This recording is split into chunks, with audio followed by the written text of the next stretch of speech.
الحمدللہ وکفا والصلاۃ والسلام علی من لا نبی بعدی اما بعد فاعوذ باللہ السمیع العلیم من الشیطان الرجیم بسم اللہ الرحمن الرحیم ان اللہ وملائکتہ یصلون علی النبی یا ایھا الذین آمنوا صلوا علیہ وسلموا تسلیما اللہم صل علی سیدنا و مولانا محمد المعدن الجود والکرم وآلہ وبارک وسلم صلاۃ و سلاما علیک یا سیدی یا رسول اللہ وعلی آلک و اصحابک و اہل بیتک و اطرتک یا نور اللہ۔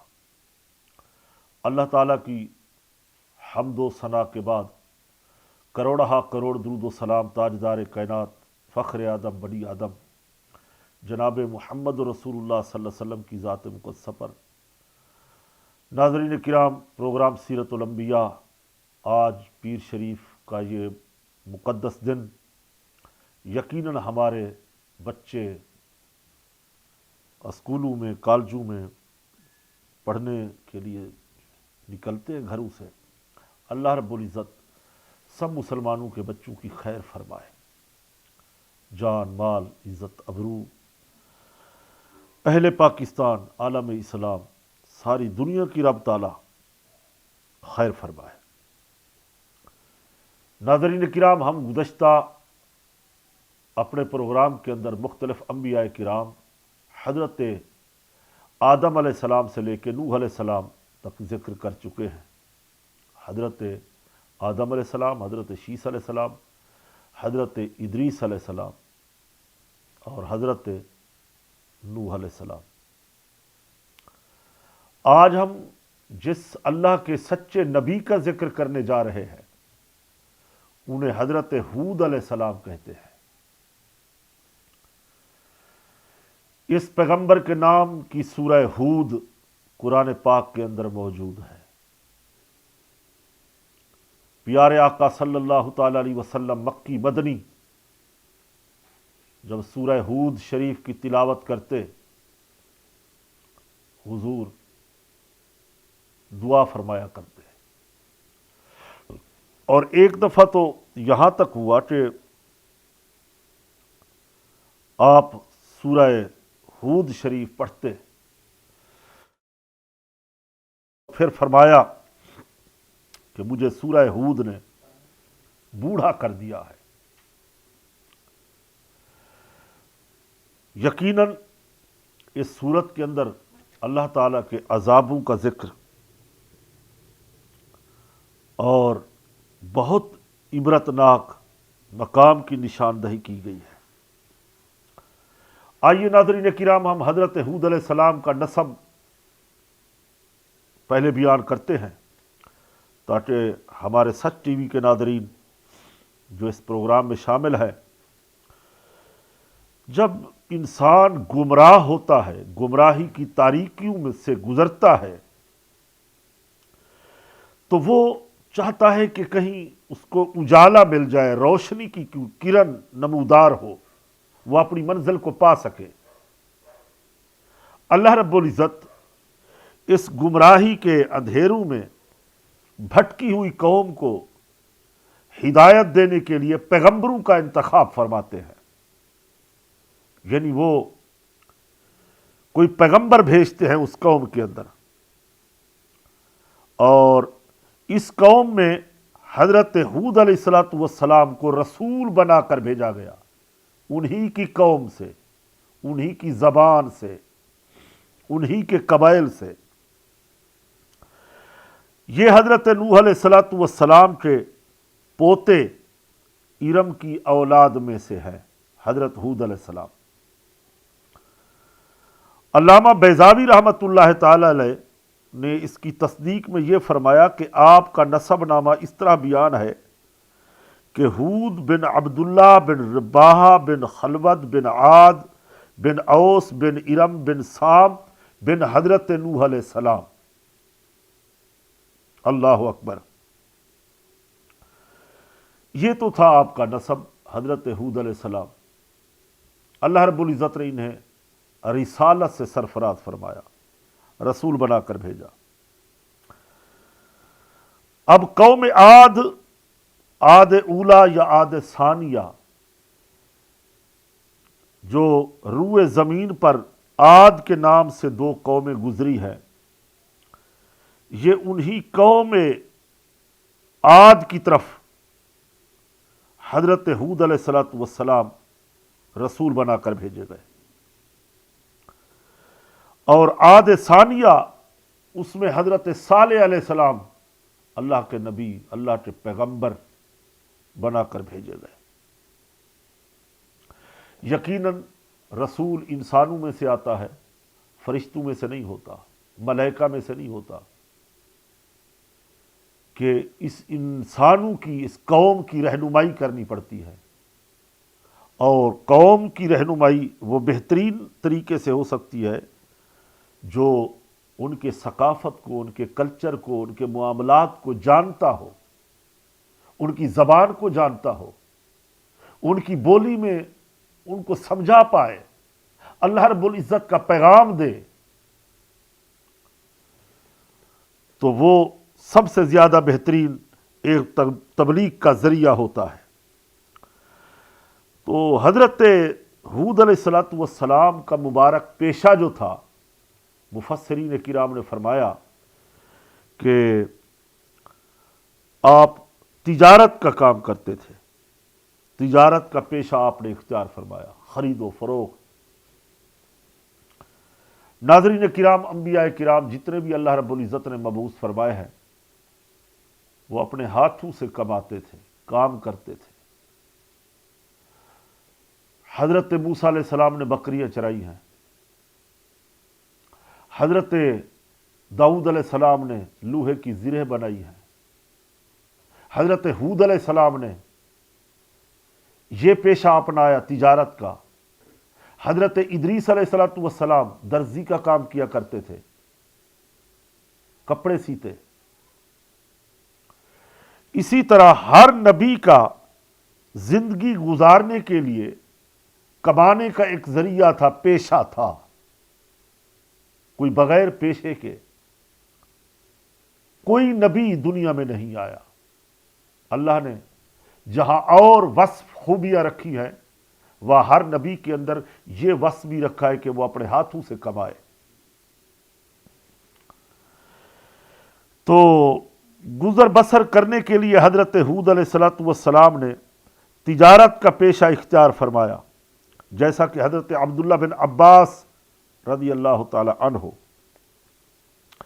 فرماتے ہیں کہ حضرت ہود علیہ السلام تاجر تھے، تجارت سنت انبیاء ہے۔ فرمایا کہ سچا تاجر کل قیامت کے دن، یہ حدیث پاک ہے، سچا تاجر کل قیامت کے دن انبیاء علیہ السلام کے ساتھ کھڑا ہوگا، جیسا کہ حدیث میں آتا ہے کہ سچا اور امانت دار تاجر قیامت کے دن انبیاء، صدیقین، شہداء کے ساتھ کھڑا ہوگا۔ وہ تاجر جو آج ہمارے اس معاشرے کے اندر رہتے ہیں، کوئی گندم کا تاجر ہے، تو کوئی چینی کا تاجر ہے، کوئی کپڑے کا تاجر ہے، کوئی شوگر کا تاجر۔ یہاں تو بڑے عجیب غریب قصے بیان ہوتے ہیں تاجروں کے۔ ہم ان تاجروں کی بیان ذکر کر رہے ہیں جو سچے ہیں، امانت دار ہیں، وہ قیامت کے دن انبیاء کے ساتھ کھڑے ہوں گے۔ ناظرین کرام، دنیا تو گزر جائے گی، آج کل پرسوں 50 سال، 60 سال، 100 سال، آخرت ہم فیہا خالدون، وہ ہمیشہ ہمیشہ کے لیے رہنا ہے۔ وہاں کیا بنے گا؟ وہاں کدھر جائیں گے؟ وہاں تو نفسا نفسی کا عالم ہوگا۔ یہ جو انبیاء کرام ہوتے ہیں، یہ رزق حلال کماتے ہیں، یہ کسی کے آگے ہاتھ نہیں پھیلاتے۔ اللہ کو یہ پسند نہیں ہے کہ اللہ کا رسول ہو کے، سچا نبی ہو کے کسی سے کچھ مانگے۔ نبی اپنے رب سے مانگتے ہیں، مخلوق میں سے کسی سے نہیں مانگتے، کچھ نہیں مانگتے مخلوق میں سے۔ پھر جب وہ کماتے ہیں، کرتے ہیں، اپنے بیوی بچوں کے اوپر خرچ کرتے ہیں، اللہ کی مخلوق کو بھی دیتے ہیں۔ ہمارے آقا صلی اللہ علیہ وسلم پر کبھی زکوٰۃ فرض ہی نہیں ہوئی، ادھر سے آیا ادھر عطا کر دیا۔ روایتوں کے اندر آتا ہے کہ عدی بن حاتم طئی، حاتم طئی کافر تھا، اس کا بیٹا تھا عدی، وہ مکے کے اندر ایک لوگوں کو جمع کر کے باتیں کر رہا تھا کہ میرا والد بڑا سخی تھا، اس کے 100 دروازے تھے یا 10 دروازے تھے، گھر بڑا تھا، کوئی ایک دروازے میں آتا اس کو دے دیتے، پھر وہی بندہ سائل پلٹ کے دوسرے دروازے سے جاتا، وہاں سے بھی مل جاتا۔ حضرت امام حسین سید الشہداء مولا علی کرم اللہ وجہ الکریم کے شہزادے، خاندان اہل بیت کے چشم و چراغ پہنچے تو کہا دی کیا کہہ رہے ہو تم، کہ تمہارے ابا کی بڑی حویلی تھی، بڑا گھر تھا، یہی سمجھا رہے ہو لوگوں کو؟ سنو، وہ تو 10 دروازوں سے 100 دروازوں سے جاتے پھر بھی پوری نہیں ہوتی، میرے نانا یعنی حضرت محمد مصطفیٰ صلی اللہ علیہ وسلم کا ایک ہی دروازہ تھا، وہ دروازہ ہی نہیں تھا، ٹاٹ آگے لٹکا ہوا ہوتا، کپڑا پڑا ہوا ہوتا تھا، جو ایک بار آیا حضور نے اسے اتنا نواز دیا کہ دوسری بار اس کو پھر آنے کی حاجت ہی نہ ہوئی۔ اللہ اکبر۔ میرے کریم سے گر قطرہ کسی نے مانگا، دریا بہا دیے ہیں، دربے بہا دیے۔ کیا کہنا کمال مصطفیٰ کا، وصف مصطفیٰ کا۔ تو آج ہم تجارت کرتے ہیں زندگی گزارنے کے لیے نہیں، بینک بیلنس بنانے کے لیے، بڑا آدمی بننے کے لیے، اور پھر اللہ تعالیٰ کی نعمتوں کا شکر ادا نہیں کرتے، نا شکری کرتے ہیں۔ وہ نوازتا ہے، وہ دیتا ہے۔ حضرت ہود علیہ السلام، پیارے ہود علیہ السلام، اللہ کے سچے رسول، اور نوح علیہ السلام کے پوتے کی اولاد میں سے تھے، تجارت کا پیشہ اختیار فرمایا، سچے تاجر۔ اسی طرح صحابہ کرام اہل بیت اطہار نے جو پیشے اپنائے روزمرہ کی زندگی گزارنے کے لیے، تجارت کے پیشے کثرت کے ساتھ ملتے ہیں۔ ناظرین کرام، حضرت ہود علیہ السلام سچے ایک تاجر تھے، تجارت کا پیشہ اپنایا۔ حضرت ہود علیہ السلام کا سفر حج کے بارے میں ایک حدیث آتی ہے، یہی سے حضرت ہود علیہ السلام، حضرت صالح علیہ السلام، دونوں یہ نبی اپنی سرخ اونٹنیوں کے اوپر بیٹھ کے تلبیہ یعنی لبیک اللہم لبیک لبیک لا شریک لبیک پڑھتے ہوئے حج کو جا رہے تھے، اور ان کی اونٹنیوں کی نکیل فلا فلا فلا کلر کی رنگ کی تھی، اور انہوں نے اونی چادریں پہنی ہوئی تھی احرام کی۔ 2 چادریں ہوتی ہیں ناظرین، جب حاجی حج پہ جاتے ہیں، عمرے پہ جاتے ہیں تو 2 چادریں ہوتی ہیں، وہی احرام ہوتا ہے۔ تو حضرت ہود علیہ السلام کی وہ مبارک چادریں بھی ہمارے آقا صلی اللہ علیہ وسلم نے دیکھی، فرمایا کہ ایک چادر کا انہوں نے تہبند بنایا ہوا تھا اور ایک چادر اوپر اوڑھی ہوئی تھی۔ اللہ اکبر۔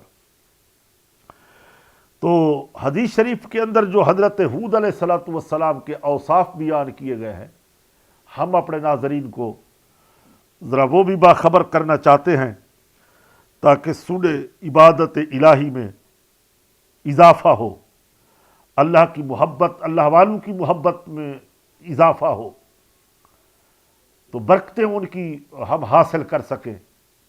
ناظرین کرام، بڑا دلچسپ اور روح پرور یہ منظر ہے، مگر ملتے ہیں انشاءاللہ ایک مختصر وقفے کے بعد۔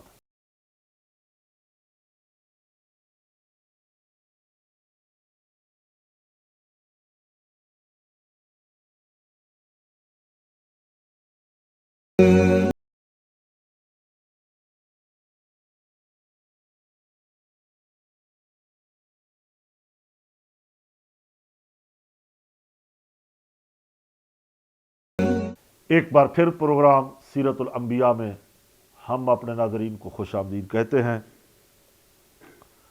بریک سے پہلے جو ذکر ہو رہا تھا حود علیہ السلام کے مبارک اوصاف، یقیناً سچے نبیوں کے اوصاف بھی سچے ہوتے ہیں۔ نبی وہ ہوتا ہے جس کی طرف وحی کی جائے، اللہ کا پیغام آئے، اسے نبی مانا جاتا ہے۔ وہ نبوت کا دعویٰ کرتا ہے، اس کے پاس اللہ رب العزت معجزات کمالات رکھتے ہیں، اور وہ سچا نبی ہوتا ہے۔ آپ علیہ السلام قوم میں ایک امانت دار شخص کی حیثیت سے معروف تھے، کہ اس لیے جب قوم کے سامنے اپنی رسالت کا اعلان فرمایا تو اپنی شان امانت داری کا بھی بطور ذکر کیا، اس کا تذکرہ فرمایا۔ چنانچہ قرآن کریم نے اس کو یوں بیان کیا، انی رسول امین، بے شک میں تمہارے لیے ایک امانت دار رسول ہوں۔ اللہ اکبر۔ یعنی اعلان نبوت جب فرمایا تو یہ فرمایا کہ میں، اللہ تعالیٰ نے مجھے رسول بنا کر بھیجا ہے اور میں امانت دار رسول ہوں۔ نبی امانت دار ہوتا ہے، نبی خائن نہیں ہوتا، وہ خیانت نہیں کرتا۔ منصب نبوت کے خلاف ہوتی ہے یہ بات، خیانت کرنا۔ خائن، خیانت ایک عیب ہے۔ اللہ تعالیٰ اپنے نبیوں کو ان عیبوں سے پاک پیدا فرماتا ہے۔ امانت حقیقت میں تمام انبیاء علیہ السلام کا بنیادی وصف اور پسندیدہ انسانی صفات میں سے ایک صفت ہے۔ خود انبیاء علیہ السلام امانت دار ہوتے تھے اور اپنی امتوں کو بھی امانت کا درس دیتے ہیں۔ اگر بندہ خود امانت دار نہ ہو تو دوسرے کو کیسے کہے گا جناب آپ امین بنے، آپ امانت دار بنے؟ ہمارے آقا صلی اللہ علیہ وسلم صادق الامین، اللہ اکبر۔ حضرت مولا علی کرم اللہ وجہ الکریم کو امانتیں دی نا، کہ علی میں مکہ چھوڑ کے مدینے میں جا رہا ہوں، یہ امانتیں رکھی ہے، فلاں فلاں فلاں فلاں کو یہ حوالے کر دینا، ان کی امانتیں۔ تمام انبیاء کرام کا یہ اللہ رب العزت نے وصف رکھا ہے اور یہ پسندیدہ چیزیں ہیں۔ تو اسی طرح جس میں مالی امانت بھی داخل ہو اور وحی الہی کی امانت بھی، تو ان ذمہ داریوں کو صحیح طریقے سے پورا کرنا یہ ضروری ہوتا ہے، اور یہ ایک نبوت کی اہم ذمہ داری بھی ہوتی ہے، اور یہ اہلیت اور معیار کو پیش نظر رکھنا ہوتا ہے۔ نبوت کا یہ معیار ہے کہ رسول امانت دار ہو، امین ہو۔ ہمارے آقا صلی اللہ علیہ وسلم صرف امین نہیں، صادق الامین۔ خود نہیں، دشمنوں نے بھی کہا کہ آپ صادق الامین ہیں۔ کافر کہہ بیٹھے کہ محمد صلی اللہ علیہ وسلم صادق الامین ہیں۔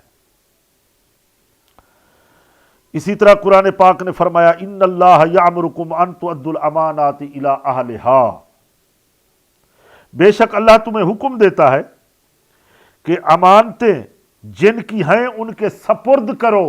اللہ اکبر۔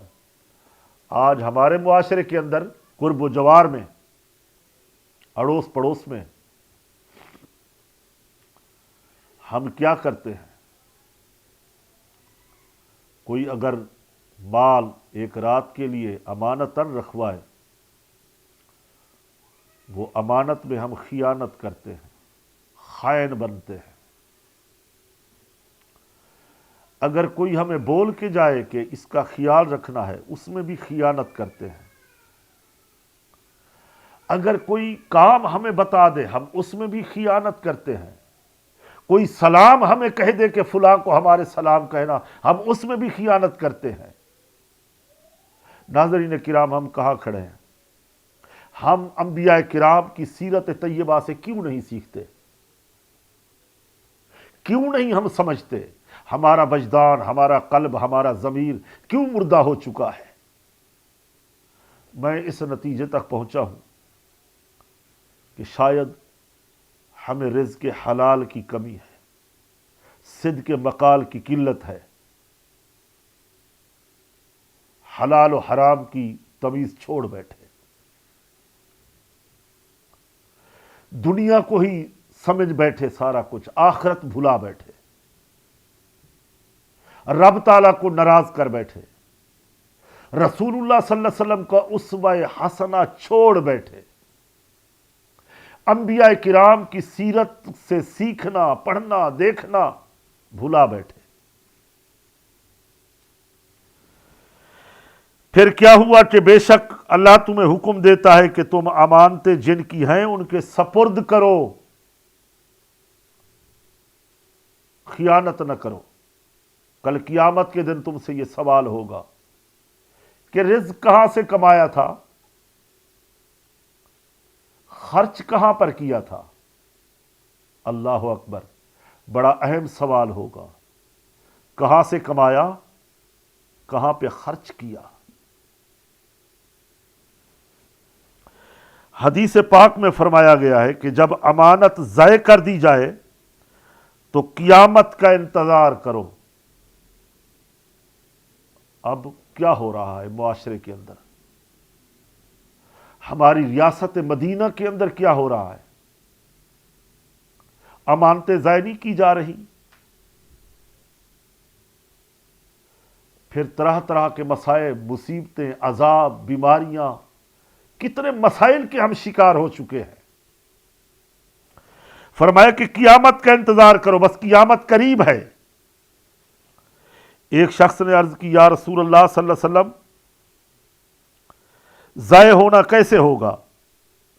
ارشاد فرمایا، جب کام نااہل لوگوں کے سپرد کر دیا جائے تو پھر تم قیامت کا انتظار کرو۔ نااہل لوگ جن کی اہلیت نہیں ہے کام کرنے کی، منصب نہیں ہے، ان کو ہم بٹھا دیتے ہیں۔ یہ تو ہم نے کبھی نہیں سنا کہ کوئی گیا ہو کسی سبزی فروش کے پاس کہ مجھے آپ فقہی مسائل بتائیں، نماز کے مسائل بتائیں۔ کوئی نہیں جاتا۔ جانتے ہیں یہ سبزی بیچنے والا یہ مسائل کہاں جانتا ہے؟ مسائل پوچھنا، بتانا، کرنا یہ تو کسی عالم دین کا کام ہوگا۔ کوئی کسی رنگ والے کی دکان پہ جا کے یہ نہیں کہتا کہ جناب میں بیمار ہوں، مریض ہوں، مجھے دوا چاہیے۔ دوا لینے کے لیے حکیم کے پاس جاتے ہیں، ڈاکٹر کے انتخاب کرتے ہیں۔ یہاں تک تو ہماری عقلیں، ہمارے فیصلے صحیح کام کرتے ہیں، تو ہم ان نااہلوں کو اپنے اوپر جب مسلط کرتے ہیں، فیصلے کرتے ہیں، تو یہی فرمایا کہ تم قیامت کا انتظار کرو۔ جو امانتوں کے اندر خیانت کرتے ہیں، یوں ہی لوگوں کے راز بھی ایک امانت ہوتے ہیں، یعنی کوئی کسی کا راز بتاتا ہے کہ یہ راز کی بات ہے، راز رکھ لے، یہ بھی بڑی امانت ہے، اسے بھی امانت کا ثواب ملتا ہے۔ تو حدیث شریف میں آتا ہے کہ مجلسیں امانت ہوتی ہیں۔ جب آدمی کوئی بات کرے پھر ادھر ادھر دیکھے تو وہ بات بھی امانت ہے۔ اپنے مسلمان بھائی کی کوئی کمزوری دیکھے اس کو چھپا لے، یہ بھی امانت ہے۔ ناظرین کرام، امانت داری کی اہمیت کا اندازہ اس سے بھی لگایا جا سکتا ہے کہ نبی کریم صلی اللہ تعالی علیہ وسلم نے، مکی مدنی تاجدار عرب و عجم نے فرمایا کہ اس کا کوئی دین نہیں جو امانت دار نہیں، یعنی جو امانت نہیں کر سکتا، امانت میں خیانت کرتا ہے، اس کا کوئی دین نہیں ہے، چاہے وہ مجوسی ہو کر مرے، نصارہ ہو کر مرے۔ الامان الحفیظ۔ اللہ تعالیٰ سے یہی دعا کر سکتے ہیں کہ امت مسلمہ پہ پروردگار عالم رحم فرمائے۔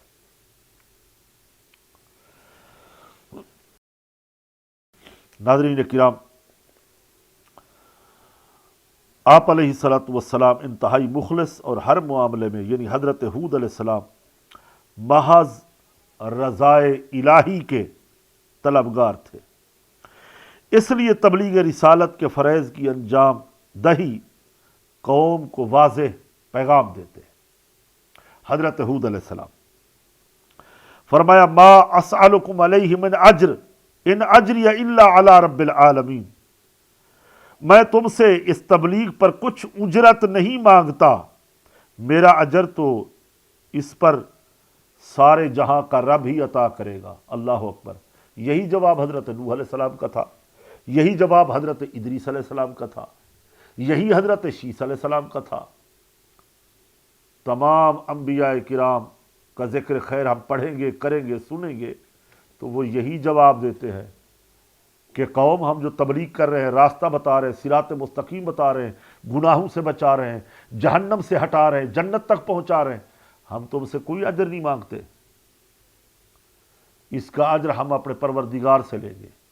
ہمارا پروردگار جو رب العالمین ہے، تمام جہانوں کا پالنے والا ہے، وہ ہمیں دے گا۔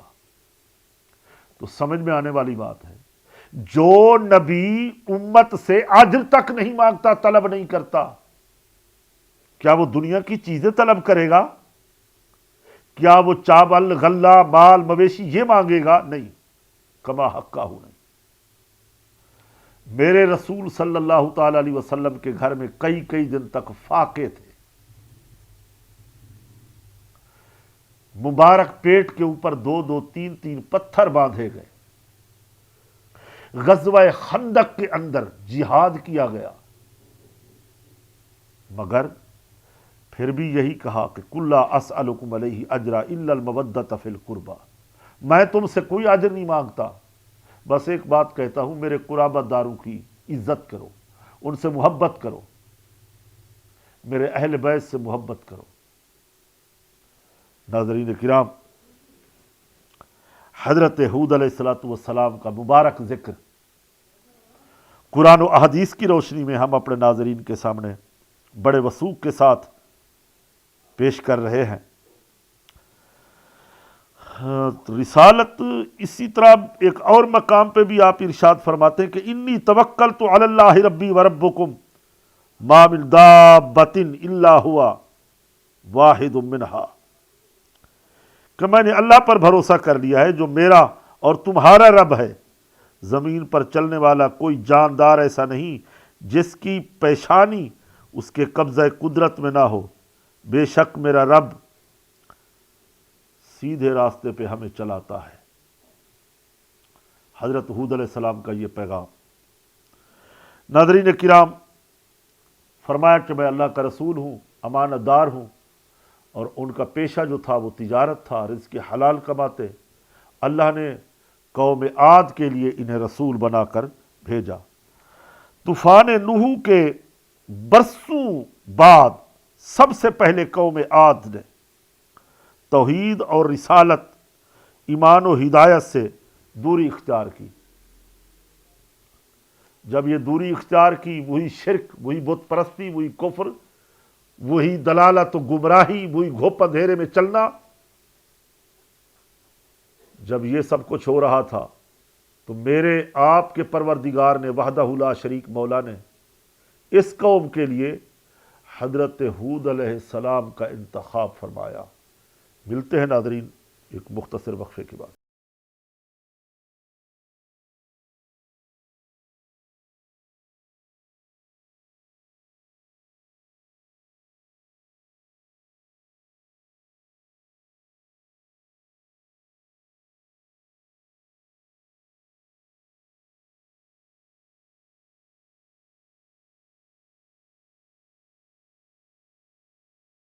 ایک بار پھر پروگرام میں خوش آمدید کہتے ہیں۔ سیرت الانبیاء، حضرت ہود علیہ نبینا کا ذکر خیر۔ قوم گمراہ ہو چکی ہے، کفر، بت پرستی، طرح طرح کے جرائم کے اندر گھر چکی ہے، ہدایت کے لیے اللہ رب العزت نے جس پیغمبر کا انتخاب کیا، قرآن پاک نے اسے ہود علیہ السلام فرمایا کہ وہ سچے رسول، امانت دار رسول۔ ایک عرصے تک قوم کفر، شرک، بدعت، غفلت، جہالت میں، فسق و فجور میں مبتلا رہی، اور ان کی رہنمائی کے لیے اللہ رب العزت نے حضرت ہود علیہ السلام کو اپنا رسول بنا کر اس کی طرف بھیجا۔ اور بعثت کا ذکر قرآن پاک نے مختلف مقام میں سورہ آراف میں فرمایا کہ وَإِلَىٰ عَادٍ أَخَاهُمْ هُودًا، اور قوم عاد کی طرف ان کے ہم قوم ہود کو ہم نے بھیجا رسول بنا کر۔ اس کے علاوہ سورہ ہود، سورہ شعراء اور بہت سارے قرآن پاک کے ایسے مقامات ہیں جہاں حضرت ہود علیہ السلام کا ذکر موجود ہے۔ حضرت ہود علیہ السلام تشریف لائے، اپنی قوم کے اندر واعظ و نصیحت شروع کی، تبلیغ کا آغاز ہوا۔ کس شان سے تبلیغ کا آغاز کرتے ہیں؟ آئیے ناظرین ہم اس کا جائزہ لیتے ہیں۔ علماء نے لکھا ہے کہ آپ علیہ السلام نے قوم عاد کو وحدانیت الہی پر ایمان لانے، صرف اللہ تعالیٰ کی عبادت کرنے، اس کے احکام پر عمل کرنے کا حکم دیا اور عذاب الہی سے ڈرایا، جیسا کہ قرآن پاک میں آتا ہے۔ فرمایا میری قوم خدا کو وحدہ لا شریک مانو، ہمارا خدا ایک ہے، ڈھیر نہیں ہے، دو چار نہیں ہے، ایک ہی خدا اکیلا ہے، شرق غرب شمار جنوب مشرق مغرب تحت فوق، ہر جگہ کا ایک ہی خدا ہے، کوئی ڈھیر خدا نہیں ہے، اور اسی خدا کی ہی عبادت کرو، وہی عبادت کے لائق ہے، وہ ہمارا خالق ہے، جو خالق ہوتا ہے، جو تخلیق کرتا ہے، عبادت کے لائق ہی وہی ہوتا ہے۔ دوسرا عذاب الہی سے انہیں ڈرایا کہ اللہ کا عذاب جو ہے وہ برحق ہے۔ قرآن پاک نے فرمایا قال یا قوم اعبدوا اللہ ما لکم من الہ غیرہ افلا تتقون، کہ ہود علیہ السلام نے فرمایا اے میری قوم اللہ کی عبادت کرو، اس کے سوا تمہارا کوئی معبود نہیں، تو کیا تم ڈرتے نہیں ہو اللہ سے؟ یعنی اللہ سے ڈرو، اللہ کو وحدہ لا شریک مانو۔ اب پہلے کی طرح جیسے نوح علیہ السلام کے زمانے میں سرداروں نے، وڈیروں نے، بڑے بڑے چودھریوں نے جواب دیا تھا، یہاں بھی وہی سردار آگے آئے۔ حضرت ہود علیہ السلام کی دعوت حق سن کر قوم کے کافر سرداروں نے کہا ہماری نگاہوں میں تو تم سراسر معاذ اللہ حماقت والے ہو، اللہ اکبر، مجنون ہو، استغفر اللہ ربی من کل ذنب واتوب الیہ، کیونکہ تم اپنے باپ دادا کے دین کی بجائے دوسرے دین کو مانتے ہو۔ ناظرین یہ بڑا اہم سوال ہوتا ہے، جب بھی کوئی تبلیغ کی بات کی جائے، سمجھایا جائے کہ یہ کام غلط ہے، یہ قرآن و حدیث کے منافی ہے، آپ اس کو چھوڑ دیں، جو قرآن و احادیث میں آیا ہے آپ اس کو کریں، تو آج جواب یہ دیتے ہیں کہ نہیں جناب یہ تو آباء و اجداد کا دین ہم چھوڑ دیں۔ آباء و اجداد کا دین نہیں کہا جا سکتا، یہ کہا جاتا ہے کہ انبیاء کرام جو دین لائے، جو اللہ نے بھیجا ہے، کیا اس کو ہم چھوڑ دیں؟ مگر ان سرداروں نے آباء و اجداد کو دخل دیا، ہمارے باپ دادوں کا جو دین تھا۔ باپ دادا اگر ان پڑھ تھے تو کیا تم انہی کو اپنا آئیڈیل بناؤ گے؟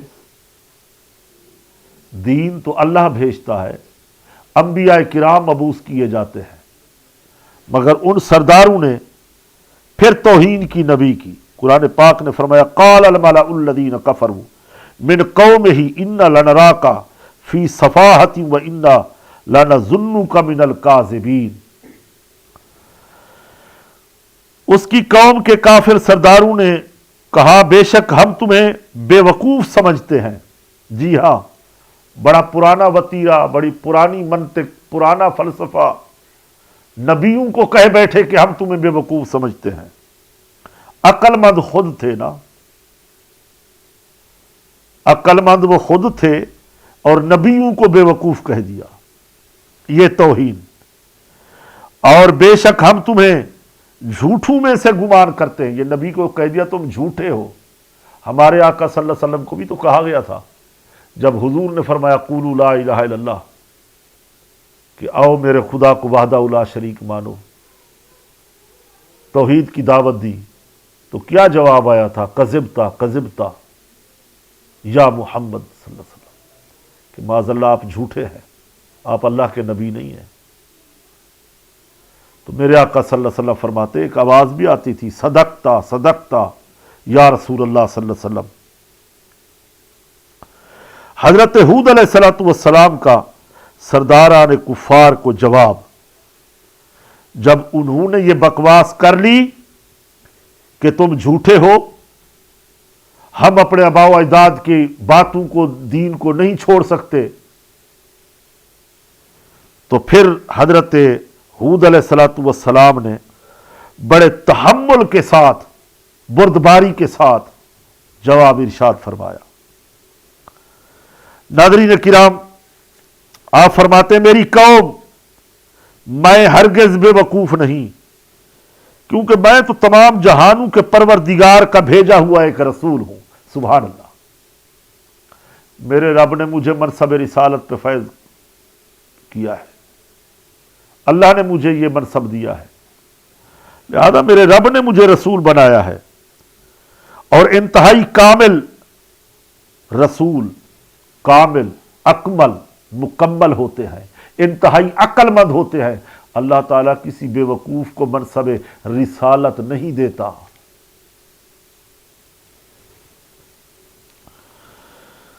پھر میری ذمہ داری تم تک اپنے رب ذوالجلال کے پیغامات کو پہنچانا ہے، اور میں تمہارا سچا خیر خواہ ہوں۔ یقیناً نبی خیر خواہ ہوتے ہیں، امت کے وفادار ہوتے ہیں، دنیا میں بھی خیر خواہ ہوتے ہیں، آخرت میں بھی خیر خواہ ہوتے ہیں، اپنے ماننے والوں کو فیضان دیتے ہیں، پہچانتے ہیں، انہیں نوازتے ہیں۔ اور پھر فرمایا کہ میں امانت دار ہوں، لہذا کسی غلط فہمی میں تم مت پڑو کہ اللہ نے مجھے منصب رسالت بھی دیا ہے، میں بے وقوف بھی نہیں ہوں، کامل بھی ہوں، اکمل بھی ہوں، رسول بھی مجھے بنایا اور امانت دار بھی مجھے بنایا۔ اللہ اکبر۔ پھر قرآن پاک میں دوسرے مقام پہ یہی تقریر نقل فرمائی، قال یا قوم لیس بی صفاحۃ ولکنی رسول من رب العالمین ابلغکم رسالت ربی۔ اللہ اکبر۔ اے میری قوم، میرے ساتھ بے وقوفی کا کوئی تعلق نہیں، میں تو رب العالمین کا رسول ہوں، میں تمہیں اپنے رب کے پیغامات پہنچاتا ہوں، اور میں تمہارے لیے قابل اعتماد خیر خواہ ہوں۔ تم مجھ پر بھروسہ کیوں نہیں کرتے؟ میری تقریر پر، میری تحریر پر، میرے معاملات پر، میری اخلاقیات پر مجھے مانو، مجھے سمجھو۔ ناظرین کرام، یقیناً بڑا دلچسپ واقعہ، بڑے عبرت کے درس، ایک خزانہ موجود ہے عبرت کا۔ پھر سرداران کفار نے ایک اور بات کہی۔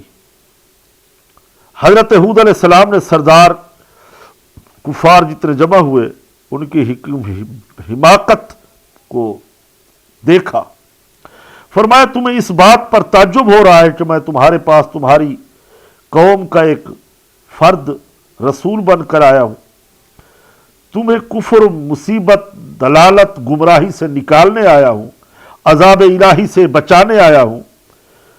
کیا قابل تعجب اور تمہارا بے بسی کا یہ عالم، تم خدا تعالیٰ کا شریک ٹھہراتے ہو؟ قرآن پاک نے ارشاد فرمایا، اب عجبتم ان جاءکم ذکر من ربکم علی رجل منکم لینذرکم۔ یہ قرآن ہے۔ کیا تمہیں اس بات پر تعجب ہے کہ تمہارے پاس تمہارے رب کی طرف سے تم ہی میں سے ایک مرد کے ذریعے نصیحت آئی تاکہ وہ تمہیں ڈرائے؟ رسول، نبی مردوں میں سے ہوتے ہیں، عورتوں میں سے نہیں ہوتے۔ یہاں قرآن نے یہ بھی واضح فرما دیا، آج تک جتنے منصب نبوت پر آئے ہیں وہ مرد تھے، سب، کوئی عورتیں نہیں گزری منصب نبوت سے۔ میرے آقا صلی اللہ علیہ وسلم کی ایک حدیث ہے، حضور فرماتے ہیں اگر اللہ تعالیٰ عورتوں میں سے کسی کو نبی بناتا تو وہ میری بیٹی فاطمۃ الزہرا کو سلام اللہ، حضرت بی بی مریم علیہ السلام، اور ایک ذکر حضرت ختیجۃ الکبریٰ کا بھی آیا۔ واللہ عالم ورسولہ عالم۔ تو اللہ نے کسی کو منصب نبوت عورتوں میں سے کسی کو نہیں نوازا۔ پھر اسی طریقے سے جب سردار خاموش ہو گئے، جواب نہ بن پایا، طرح طرح کی حرکتیں کرنے لگے۔ جھوٹا تو وہ پہلے بھی کہہ رہے تھے، نبی کو بے وقوفی کا طعنہ تو پہلے بھی دے رہے تھے، خود جھوٹے تھے۔ اب انعامات الہی کی یاد دہانی کرائی حضرت ہود علیہ السلام نے۔ حضرت ہود علیہ السلام نے قوم کو انعامات الہی یاد دلا کر، کبھی کبھار ایسا ہوتا ہے کہ اللہ نے تم پر یہ انعام کیا، یہ انعام کیا، یہ انعام کیا، تو انسان کا دل بھر آتا ہے کہ جس کا کھانا اسی کا گانا۔ ہم جس پروردگار عالم کی نعمتیں کھاتے ہیں اس کی نعمتوں کا شکر بھی ادا کریں، کفران نعمت نہ کریں۔ چنانچہ فرمایا کہ میری قوم یاد کرو، اللہ تعالیٰ نے قوم نوح کی ہلاکت کے بعد تمہیں زمین پر جانشین بنایا، جانشین کی، اور بہت زیادہ جسمانی قوت تمہیں دی، اور تمہیں نوازا، تمہارا قد کاٹ، قوت دونوں میں سے دوسروں سے ممتاز رکھا۔ تمہیں چاہیے کہ اللہ تعالیٰ کی نعمتوں کو یاد رکھو اور شکرانے میں ایمان لاؤ، اطاعت و بندگی کے تقاضے پورے کرو تاکہ تم فلاح پا جاؤ۔ بڑی مضبوط قوم تھی قد کاٹ کے لحاظ سے۔ نوح علیہ السلام کی قوم کی ہلاکت کے بعد اسی قوم کو پھر زندہ رکھا، زمین پہ آباد کیا۔ کیا یہ اللہ کی نعمتیں نہیں ہیں؟ تم کیوں کفران نعمت کرتے ہو؟ شکران نعمت ادا کرو۔ فرمایا کہ وَاذْكُرُوا إِذْ جَعَلَكُمْ خَلَائِفَ مِن بَعْدِ قَوْمِ نُوحٍ وَزَرَعَكُمْ فِي الْخَلْقِ بَسْطَةً فَاذْكُرُوا، اور یاد کرو جب اس نے تمہیں قوم نوح کے بعد جانشین بنایا اور تمہاری جسامت میں، قوت میں وسعت سے زیادہ تمہیں نعمتیں عطا فرمائی۔ ناظرین کرام، قرآن پاک نے جا بجا اس پیغمبر کی تقریر کا ذکر کیا۔ ہزاروں سال گزر گئے، گزریں گے قیامت تک، مگر حود علیہ السلام کی مبارک تبلیغ اور تقریر آج تک زندہ ہے۔ ناظرین کرام، دلچسپ واقعہ حضرت حود علیہ السلام کا، عبادت الہی اور دعوت کو سن کر پھر اس قوم نے حسب عادت جو جواب دیے وہ بھی ہمارے قرآن پاک نے آج سے 1400 سال پہلے بیان فرما دیے۔ یقیناً حود علیہ السلام اللہ کے سچے رسول ہیں، پیغمبر ہیں، ان کا ذکر چل رہا ہے۔ امید رکھتے ہیں کہ ناظرین کرام سیرت الانبیاء کا یہ پروگرام سننے والے، سمجھنے والے، پیغام کو عام کرنے والوں کو دنیا میں بھی فائدہ ہوگا، آخرت میں فائدہ ہوگا۔ اللہ رب العزت کی بارگاہ میں یہی عرض گزار ہوں کہ مولا کریم ہمیں دنیا و آخرت کی بھلائی اور برکتوں کے ساتھ سیرت الانبیاء پر عمل پیرا ہونے کی توفیق عطا فرمائے، آمین۔ وآخر دعوانا الحمدللہ رب العالمین۔ دعا میں شریک ہو جائیے۔ الحمدللہ رب العالمین والصلاة والسلام علی سید الانبیاء والمرسلین ما هو اہلہ۔ اللہم ربنا ظلمنا انفسنا وان لم تغفر لنا وترحمنا لنکونن من الخاسرین۔ کن نظر برحال من یا رسول اللہ بدرگاہت پناہ آبردہ ام، ہم چکا ہے آج زم کوہ گناہ آوردہ ام، بر امید فضل تو یا رحمت للعالمین، ای دل شرمندہ را عذر گناہ آوردہ ام، مولا کریم ہماری دعاؤں کو التجاؤں کو بارگاہ میں قبول فرما، ہمارے بیماروں کو شفاء کاملہ عاجلہ عطا فرما۔ اے اللہ ہمارے سچ ٹی وی کے مالکان کی خیر فرما، پروردگار عالم پیارے حبیب علیہ الصلوۃ والسلام کی شفاعت نصیب فرما، ملک پاکستان کی حفاظت فرما، افواج پاکستان کی خیر فرما، پاکستان کی سرحدوں کو مضبوط سے مضبوط تر بنا دے۔ اے اللہ انبیاء کرام کی سچی پاکیزہ سیرت پر ہم سب کو عمل پیرا ہونے کی توفیق عطا فرما، ہماری اولادوں کو، ہماری بیٹیوں کو، بیٹوں کو، سب کو عمل پیرا ہونے کی توفیق عطا فرما، اسوہ پیغمبر صلی اللہ علیہ وسلم پر عمل پیرا ہونے کی توفیق عطا فرما۔ سبحان ربک رب العزت عما یصفون، سلام علی المرسلین والحمد للہ۔